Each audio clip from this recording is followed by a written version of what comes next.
Дами и господа, когато мога да ви срещна с хора, които са гордост за България, тя се описва като жена от български произход, с френска националност, европейско гражданство, осиновена от Америка, а за България казва, че е страна на кръстопът с бунтовен народ и страна, която е моята родина. Напуска родината си на 25 години, от 48 живее във Франция, където е известна като бунтарката. Професор Юлия Кръстева е един от 20-те мислители на 21 век, с чието мнение се съобразява целият свят. В България тя представи вижданията си за новите форми на бунта. Теодора Енчева ни представя професор Юлия Кръстева. Професор Кръстева, фигурата на стълбата в човешкия живот е много позната. Как да вървим по стълбата, така че да търсим бунта в себе си? Това е много важно, защото за съвременните хора се дава достъп до много информация и много голяма бързина. Това значи, че ако върват по стълбата много бързо, може да се изчупят главата и няма да стигнат до дълбочината на информацията.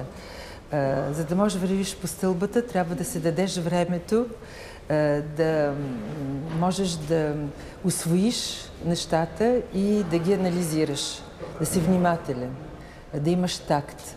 И аз говорих за един бунт, който не е някакво брутално, революционно положение, което понякога сме имали и което мисля, че трябва да се разруши старото, без да знаеш какво е още новото. Това трябва да се подготви много с дълбока вътрешна революция и аз го наричам повече вътрешно прераждане. Тоест бунта по-скоро не е бой с тояги и разрушения, изграждане на вътрешна сила, така ли? Точно така. И точно така и понякога имаме такова чувство, че разрушаваме старото, то новото ще дойде самостоятелно. Или ще дадем нови рецепти. И тия рецепти са понякога много базични, може би задоволяващи на известно ниво, но недостатъчни. Ние много бързо се отдадохме на брутално отхвърляне на религиозната традиция. Но има и откривания на човешките истини в тази история на религията и трябва да започнем да обновим хуманизма, като преоценим религиозните ценности, като научим историята, като я критикуваме и можем да предложим нещо ново, нови ценности, освен тези религиозни или в плюс с тях. Къде да намират опора, освен в себе си, което е доста трудно и изисква наистина дисциплина, хората, които именно не се чувстват реализирани, не се чувстват на власт, не се чувстват удовлетворени? Мисля, че тук имаме голяма отговорност.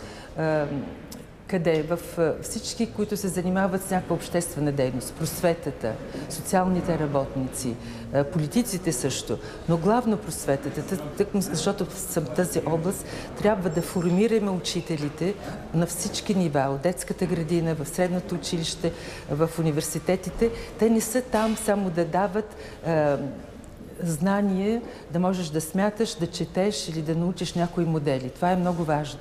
Но трябва да дава човещина и тази човещина са нашите знания. Дайте ни пример със себе си. На 22 години напускате България с стипендия в Сорбоната.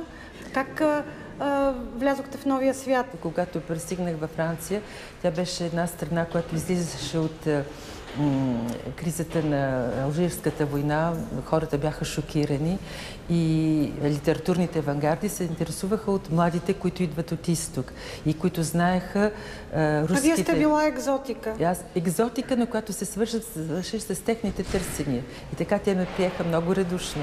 Желаем ви успех във вашата работа. Благодаря горещо за отделеното време. Благодаря за вниманието от ваша страна. Мерси.